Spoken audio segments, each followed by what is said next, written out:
नमस्कार, आपका स्वागत है हमारे खास कार्यक्रम हरियाणा डायरी में। इस कार्यक्रम का एक ही मकसद है कि आप तक हरियाणा के हर उस विकास की जानकारी पहुंचाई जाए जो मुख्यमंत्री मनोहर लाल के नेतृत्व में लगातार किया जा रहा है। तो बने रहिए हमारे साथ और देखते रहिए हमारा खास कार्यक्रम हरियाणा डायरी।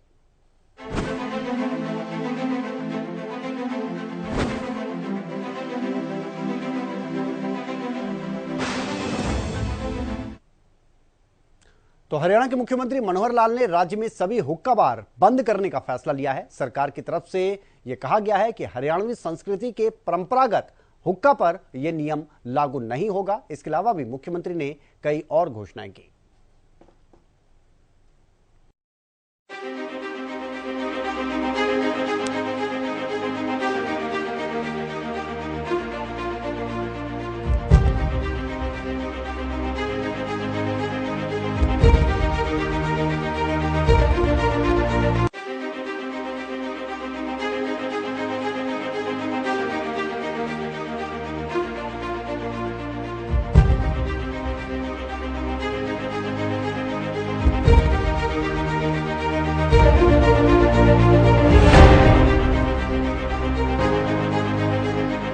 हरियाणा के मुख्यमंत्री मनोहर लाल ने राज्य में सभी हुक्का बार बंद करने का फैसला लिया है। करनाल में साइक्लोथॉन यात्रा समापन समारोह के दौरान सीएम ने कई घोषणाएं की। इसमें हुक्का बार को बंद करने की घोषणा भी थी। हरियाणा सीएमओ की ओर से सोशल मीडिया पर सीएम की घोषणा वाली वीडियो भी शेयर की गई है, जिसमें लिखा गया है कि नशे के विरुद्ध लड़ाई में मुख्यमंत्री मनोहर लाल ने हरियाणा में व्यावसायिक हुक्का बार को बैन करने का ऐलान किया है। हरियाणवी संस्कृति के परंपरागत हुक्का पर ये नियम लागू नहीं होगा। आपको बता दें कि कुछ महीने पहले हरियाणा विधानसभा अध्यक्ष ज्ञानचंद गुप्ता ने मुख्यमंत्री को चिट्ठी लिखकर राज्य में होटल, रेस्तरां और नाइट क्लबों में ग्राहकों को हुक्का परोसने पर प्रतिबंध लगाने की मांग की थी। मुख्यमंत्री मनोहर लाल खट्टर को लिखे पत्र में गुप्ता ने कहा कि हरियाणा के सीमावर्ती इलाकों में इस तरह के कारोबार फैल रहे हैं। व्यापार से जुड़े लोग पंचकुला और हरियाणा के अन्य जिलों में अपना अनैतिक कारोबार स्थापित करने की कोशिश कर सकते हैं। इसलिए हरियाणा में भी एक सख्त कानून बनाया जाना चाहिए, जिसके तहत ऐसे कारोबार में शामिल लोगों के खिलाफ कार्रवाई की जा सके। उन्होंने कहा कि पंचकुला समेत राज्य के सभी शहरों में हुक्का बार पर प्रतिबंध लगाना जरूरी है। इसके अलावा सीएम मनोहर लाल ने कई घोषणाएं भी की है। मैं कुछ घोषणाएं करना चाहता हूं। बहुत छोटी सी घोषणा है कि इन सब साइकिलिस्ट जो लगभग 250 की संख्या में लगातार चले थे, इनको सबसे पहला तो आज के बाद 5 दिन की छुट्टी रहेगी। एक ये विषय। और इसी प्रकार हमारे डीजीपी साहब आपको एक क्लास 1 का सर्टिफिकेट भी देंगे कि आपने एक अभियान लिया है। ये जैसे हमने साइकिल चलाया, मैंने स्वयं भी बीच बीच में कुछ जगह पर साइकिल चलाने का थोड़ा एक प्रदर्शन किया, लेकिन जवानी में साइकिल बहुत चलाया है। जो साइकिल चलाएगा, खास करके युवा वर्ग के लोग, स्वास्थ्य ठीक रहेगा, बीमारियों से दूर रहेंगे। और भाई कहीं एक जगह से दूसरी जगह आने के लिए स्कूटर, कार के लिए जो पेट्रोल खर्चते हैं, वो पेट्रोल की भी बचत होगी। इसलिए साइकिल चलाने का अभ्यास कैसे आगे बढ़े, इसके लिए घोषणा करता हूं कि हमारा जो एचएसवीपी डिपार्टमेंट है वो मकान बना के बेचता है। तो घोषणा करता हूं कि चाहे एचएसवीपी डिपार्टमेंट हो और चाहे कोई बिल्डर लाइसेंस लेके मकान बनाता है और वो मकान बेचता है, मकान बेचेगा, पैसे लेगा, सब करेंगे, लेकिन साथ में मकान की रजिस्ट्री के साथ उस घर के लिए एक साइकिल भेंट करेंगे। ये भी एक योजना में बता रहा हूं। साइकिलों का प्रचलन बढ़ना चाहिए, खास करके जिन कॉलोनियों में नई जगह पर हम ट्रैक बना सकते हैं वहां बनाने चाहिए।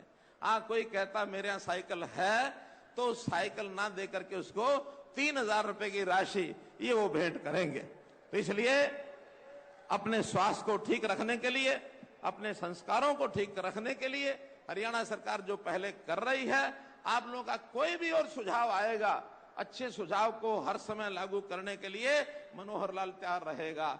मनोहर लाल से अपेक्षा ऐसा रखना जरूर, समाज की शुद्धता, समाज के अंदर चेतना, समाज के अंदर शिक्षा, संस्कार, स्वास्थ्य, सुरक्षा, स्वाभिमान, स्वावलंबन, हर प्रकार के काम के लिए हम लोग आगे बढ़ रहे हैं। ये समाज जागृत हो, समाज आगे बढ़े, ये हमारी चिंता है। उसके लिए बहुत योजनाएं बनाई हैं।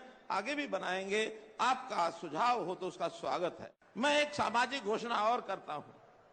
अभी हमने देखा है कि आजकल व्यवसाय के तौर पर ऐसे स्थानों पर जो होटल हैं, खाने पीने की जगह हैं, मनोरंजन के स्थान हैं, वहां पर ये जो नशा करने के लिए हुक्का बार चलाए जाते हैं।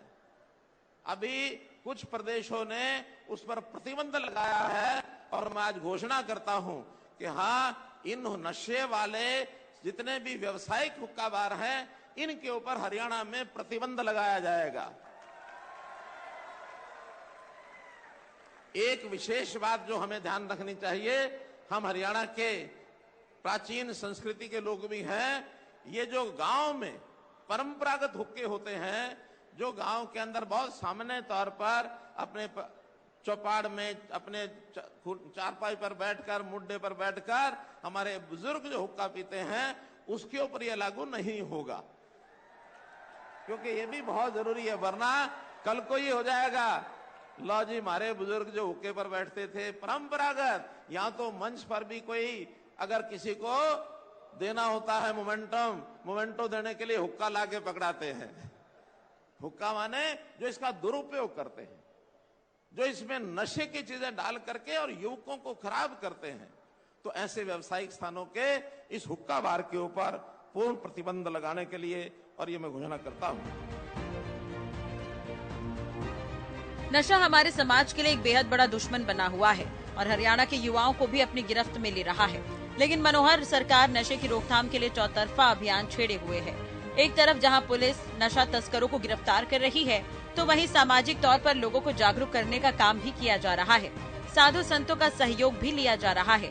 तो प्रदेश भर में नशे के खिलाफ जागरूकता फैलाने के लिए साइक्लोथॉन का आयोजन किया गया। मुख्यमंत्री ने अवैध मादक पदार्थों की तस्करी और बिक्री से निपटने के लिए हरियाणा पुलिस द्वारा उठाए गए सक्रिय कदमों पर भी प्रकाश डाला, जिसमें नशीली दवाओं के पीड़ितों, नशीली दवाओं के तस्करों पर राज्य व्यापी डेटा एकत्र करने के लिए प्रयास नामक एक मोबाइल ऐप का विकास भी शामिल है। इसके अलावा नशीली दवाओं के व्यापार से संबंधित आपराधिक गतिविधियों की निगरानी के लिए एक केंद्रीकृत राज्य डेटाबेस बनाने के लिए हॉक नामक एक सॉफ्टवेयर बनाया गया है। सीएम ने इस दौरान कहा कि आप सहायता कीजिए, इसे धराशायी करने का काम करेंगे। सीएम ने इस दौरान ये भी कहा कि ये अभियान राजनीतिक नहीं, सामाजिक अभियान है। उपस्थित हमारे पार्टी के पदाधिकारीगण, आज इस कार्यक्रम में उपस्थित ये जो यात्रा निकली, इसमें सैकड़ों की संख्या में जो लगातार 25 दिन जिन्होंने साइकिल चलाई और उसमें 3 जो प्रमुख नाम जिनकी आयु 64 वर्ष, 65 वर्ष, 66 वर्ष, ऐसे सब महानुभावों का भी मैं अभिनंदन करता हूं, जिन्होंने इस यात्रा को सफल करने में बहुत बड़ी भूमिका निभाई है। आज भाइयों बहनों, यात्रा के 25 दिन पूरे हुए हैं, लेकिन ये जो मद्य निषेध हरियाणा का एक संकल्प लेकर के जिस लक्ष्य को लेकर हम चले हैं, वो कार्यक्रम तो अभी चलाना पड़ेगा, क्योंकि केवल यात्रा निकालने से अपना लक्ष्य पूरा नहीं होगा। ये ठीक है कि यात्रा में 2000 किलोमीटर लंबी यात्रा निकाल करके लाखों लोगों ने भागीदारी की, लेकिन समस्या का जो स्वरूप है, इसमें जन जागरण का ये अभियान हमको लगातार चलाना पड़ेगा।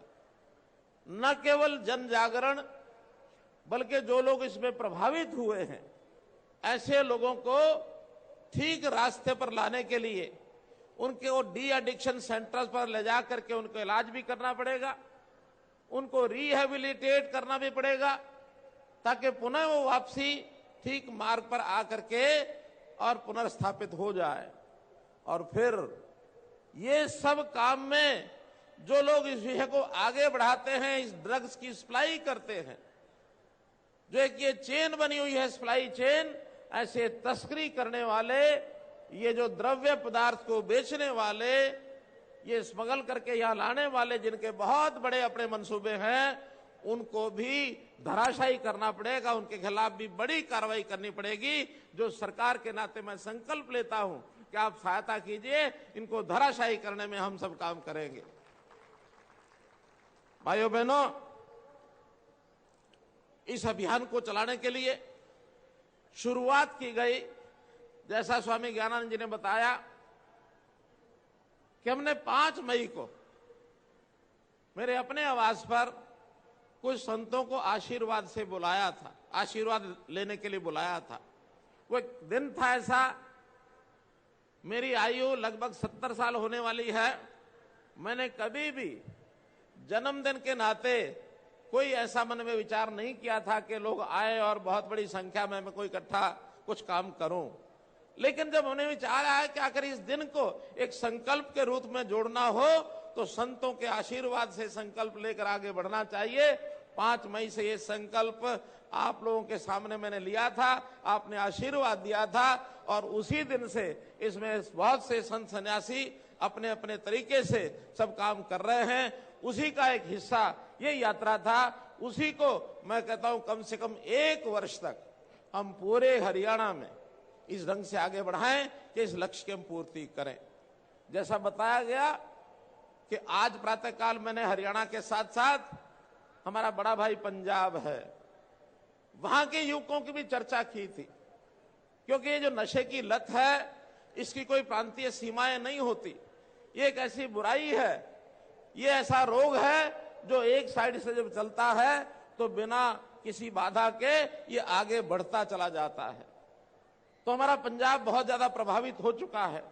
हम पंजाब के भी अपने सब बेटों से, अपने वहां की जनता से और निवेदन करते हैं कि वहां भी इसमें अपनी भूमिका निभा करके इस नशे जैसा ये जो भयंकर विष रूपी बेल है इसको खत्म करने के लिए कार्य करें। हम भी सहयोग के लिए कोई सहायता हमारी चाहिए तो हम सहायता करने के लिए तैयार हैं, क्योंकि यदि किसी भी प्रदेश का युवा इसमें से मैंने बाहर नहीं निकाला तो उसका अपना व्यक्ति का तो एक प्रकार से श्रृंखलन होता ही है, परिवार को भी हानि होती है और परिवार ही नहीं समाज भी इससे प्रभावित होता है। तो हमें अपने समाज के भविष्य को और ठीक से बनाए रखने के लिए इस प्रकार के काम में आगे बढ़ना पड़ेगा। हमें इन युवाओं को किसी न किसी विधा में व्यस्त भी करना होगा। हरियाणा खेलों की धरती है। हमारे यहां तो युवाओं को एक अवसर मिलता है कि गांव में दूध दही का खाना है, खा पी करके और अपने मैदान में जाकर, अखाड़े में जाकर कुश्ती करना, खेल खेलना और उसमें से खेल के अंदर पारंगत होकर के देश और दुनिया में नाम कमाने का काम हरियाणा ने किया है। इसको हम और आगे बढ़ाएंगे ताकि नशा रूपी ये जो रोग है इससे हमारा युवा ये बच सके, इसके लिए हम काम कर रहे हैं। इसके लिए सरकारी तौर पर जैसा मैंने बताया एक बहुत सुनियोजित ढंग से नशे को खत्म करने के लिए हमारे सब विभाग लगे हैं, चाहे होम डिपार्टमेंट है, चाहे हमारा शिक्षा विभाग है, चाहे हमारा सेवा विभाग है, ये सब विभाग इसमें लगे हैं। और कई तरह के हमने टेक्नोलॉजी के नाते से ऐप बनाए हैं। हमने साथी ऐप बनाया है, हमने प्रयास ऐप बनाया है, हमने हॉक ऐप बनाया है, ताकि जो नशा करने वाले और जो नशा कराने वाले, जो सप्लाई करने वाले, जो केमिस्ट ऐसी दवाइयों को बेचते हैं, इनका सबका डाटा वो आदान प्रदान किया जा सके। हमने 7 प्रांतों को मिलकर के मैंने सबके मुख्यमंत्रियों को निमंत्रण दिया था। वो आए थे कि इस रोग को समाप्त करने के लिए पंचकुला में सभी प्रांतों का, उत्तर भारत का एक एंटी ड्रग सेक्रेटरिएट ये हमने बनाया है ताकि वहां से सब चीजों को हम कंट्रोल कर सकें। हमने जनता में एक मोबाइल फोन ये भी दिया है कि कोई व्यक्ति इस प्रकार की कोई जानकारी देना चाहे तो उस मोबाइल फोन के माध्यम से उनका नाम बिल्कुल गुप्त रखा जाएगा, किसी को बताया नहीं जाएगा और बड़ा सरल वो नंबर है। अगर हम याद करना चाहे तो सब कर सकते हैं। मैं एक बार हिंदी में बोलता हूं, कितना सरल आपको ध्यान में आ जाएगा। आप मेरे पीछे एक बार बोलेंगे 90-508 और इसके बाद 91-508, है ना सरल? 90-508, 91-508, ये 10 अंकों का मोबाइल नंबर याद रखें। और हमको कोई सप्लायर की जानकारी मिलती है, हमको कोई इस प्रकार के काम को आगे बढ़ाने के लिए गतिविधियां, क्योंकि देशद्रोही गतिविधियों में लगने वाले ऐसे बहुत से संगठन हैं जो इस पैसे का दुरुपयोग करते हैं राष्ट्र विरोधी ताकतों के साथ जाके खड़े हो जाते हैं। हमारे पश्चिमी एशिया के अंदर कई देश आतंकवाद को आगे बढ़ाने में और इस प्रकार के काम में लगे हैं। वो कुछ कर पाए ना कर पाए, लेकिन उनका अपना जो नुकसान है वो सबसे ज्यादा हो रहा है भाई बहनों। इसलिए मैं तो ये कहूंगा कि हम लोग युवाओं को, बाकी सबको भी प्रेरणा दें। संत समाज से मेरा निवेदन है कि हमारी अपनी कथाएं हो, अपने प्रवचन हो, अपने आश्रम में समाज के लोगों के पास जहां जाते हैं या उनको बुलाते हैं, बहुत से विषय हम रखते हैं कथा कहानियों के माध्यम से, कथाओं के माध्यम से, तो हम लोग उनको ये प्रेरणा दें कि अपने जीवन को सुरक्षित रखना है। तो एक जन जागरण का अभियान आप लेंगे तो हरियाणा में इन चीजों से हम अपने युवा को बचा सकेंगे। मैं तो आह्वान करूंगा कि उठो, जागो मेरे साथियों, जागो। आप जागे नहीं तो कल को पछताना पड़ेगा। भविष्य उज्जवल रखना है तो जागो, नहीं जागोगे तो भविष्य अंधकार में रहेगा। कोई भी समाज नहीं चाहता कि हमारा भविष्य उज्जवल ना हो, हमारा भविष्य उज्जवल होना चाहिए। इसलिए हम सब सामूहिक रूप से आगे बढ़ने के लिए, और जैसा मैंने अभी एक ये जो सुंदर नाटिका इसके अंदर जो दिखा रहे थे, किस प्रकार का एक भावनात्मक दृश्य था। मां भारती हमें शक्ति दो, हमें शक्ति दो कि हम आगे बढ़ें इस अभियान को लेकर के और इस समस्या को दूर करें। मैं बताना ये भी चाहूंगा कि यह अभियान कोई राजनीति नहीं है। इसमें आपको बता दें, साइक्लोथॉन की शुरुआत 1 सितंबर को हुई थी, जिसका समापन 25 सितंबर को करनाल में किया गया। मुख्यमंत्री मनोहर लाल ने नशे के खिलाफ एक जंग छेड़ी थी, जिसका असर भी देखने को मिला। सीएम मनोहर लाल भी अलग अलग जगहों पर पहुंचे थे, जहां पर उन्होंने भारी भीड़ देखी। मुख्यमंत्री मनोहर लाल ने कहा कि इसका रिस्पांस अच्छा मिला है, इसे आगे भी बढ़ाया जाएगा। मुख्यमंत्री की कोशिश ये है कि सबका साथ सबका विकास, यानी कि जो भी सरकार की योजनाएं हैं उसका लाभ आम आदमी तक पहुंच सके। इसके लिए सीएम इस तरह के प्रयास करते हुए नजर आते हैं।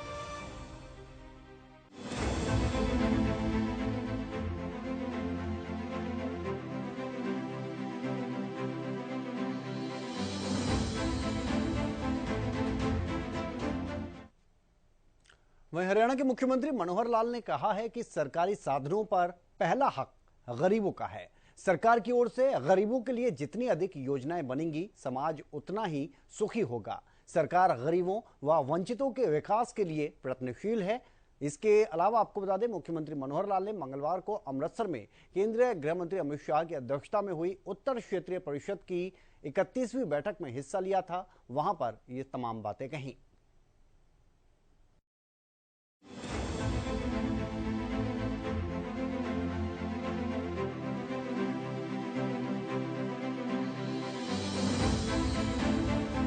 मुख्यमंत्री मनोहर लाल ने सोमवार देर शाम करनाल में वार्ड नंबर 9 में सेक्टर 7 के सामुदायिक केंद्र में आयोजित जनसंवाद कार्यक्रम में बतौर मुख्य अतिथि शिरकत की। करनाल विधानसभा क्षेत्र का ये 19वां जनसंवाद कार्यक्रम था। हलके में अभी 7 और जनसंवाद कार्यक्रम होने हैं। मुख्यमंत्री के अनुसार 1 महीने के भीतर इन कार्यक्रमों का आयोजन कर दिया जाएगा। एक दिन पहले ही सूचना देने पर सफल कार्यक्रम के आयोजन के लिए उन्होंने लोगों को बधाई दी। इस मौके पर उन्होंने समाज के विभिन्न वर्गों के लोगों की समस्याएं भी सुनी और संबंधित अधिकारियों को उनके निपटान के निर्देश दिए। उन्होंने जानकारी दी कि अब हर व्यक्ति के जन्म दिवस पर शुभकामना संदेश प्रेषित करने का काम भी शुरू किया गया है। कार्यक्रम के दौरान मुख्यमंत्री ने 25 सितंबर को जन्मे प्रवीण बेनीवाल व एक अन्य व्यक्ति को मंच पर बुलाकर बधाई दी और मुंह मीठा करवाया। मुख्यमंत्री ने कहा कि प्रदेश के 2 करोड़ 80 लाख लोग ही उनका परिवार है। वे सभी की चिंता करते हैं। गरीब बच्चों की शिक्षा, बीमार होने पर उनके इलाज की व्यवस्था और गरीबों की आय बढ़ाने के लिए सरकार ने कई कदम उठाए हैं। मुख्यमंत्री ने 3 लाख रुपए तक की सालाना आय वालों को बुढ़ापा पेंशन 2750 रुपए देने का जिक्र करते हुए बताया कि अब परिवार पहचान पत्र में दर्ज आय के आधार पर स्वतः प्रदेश के करीब 80,000 लोगों की पेंशन बनी है। पात्रों को सरकारी दफ्तरों के चक्कर नहीं काटने पड़ते। हरियाणा पहला ऐसा राज्य है जहां अब विधुरों को भी 40 साल की आयु के बाद 2750 रुपए महीना पेंशन दी जा रही है।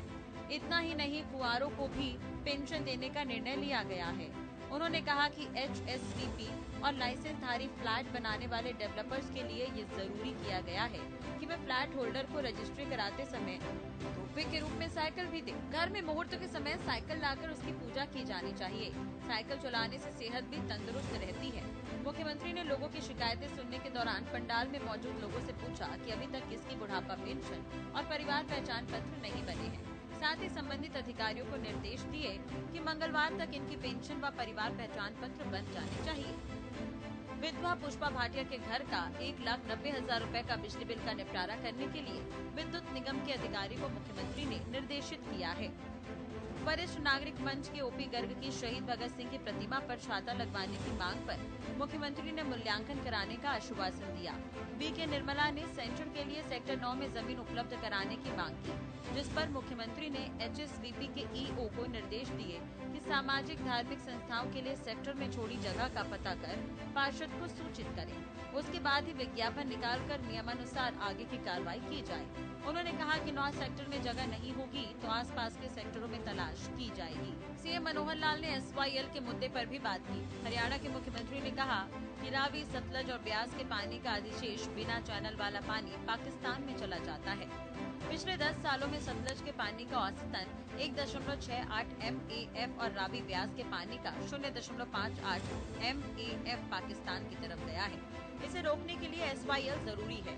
मुख्यमंत्री ने कहा कि नई राष्ट्रीय शिक्षा नीति शुरू होने के बाद सब विश्वविद्यालय सर्वत्र शिक्षा प्रदान करने के लिए मुक्त हैं। फिर पंजाब विश्वविद्यालय को भौगोलिक सीमाओं में बांधकर क्यों रखा जाए? विश्वविद्यालय से जितने अधिक कॉलेज संबंध होंगे, इसकी उतनी ही अधिक ख्याति होगी। उन्होंने कहा कि दिल्ली विश्वविद्यालय हरियाणा में अपना परिसर बना रहा है। इसके अलावा राज्य में IIT दिल्ली का कैंपस भी बन रहा है। शिक्षा के विस्तार और कॉलेजों की संबद्धता से हरियाणा के साथ साथ अन्य राज्यों के छात्रों को भी नए अवसर मिलेंगे।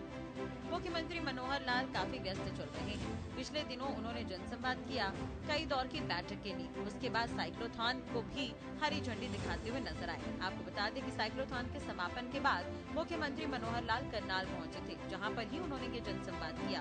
उसके बाद मुख्यमंत्री अमृतसर पहुंचे, जहां पर उन्होंने SYL के मुद्दे पर जो बैठक आयोजित की गई थी उसमें हिस्सा लिया। उनके साथ अमित शाह भी मौजूद रहे। कुल मिलाकर मुख्यमंत्री का पूरा फोकस प्रदेश का विकास है। सबका साथ सबका विकास, यानी कि जो भी सरकार की योजनाएं हैं उसका लाभ आम जनता को मिले, इस लिहाज से मुख्यमंत्री सब प्रदेश को आगे बढ़ाने के लिए काम कर रहे हैं। समय समय पर मुख्यमंत्री जनसंवाद इसलिए करते हैं ताकि आम जनता से फीडबैक ले सके कि उन्हें सारी योजनाओं का लाभ मिल रहा है या फिर नहीं। मुख्यमंत्री मनोहर लाल ये भी कहते हुए नजर आते हैं कि अगर कोई भी अपने काम में लापरवाही बरतता है तो वो शिकायत कर सकते हैं। मुख्यमंत्री मनोहर लाल हमेशा हरियाणा सरकार को पोर्टल की सरकार कहते आए हैं।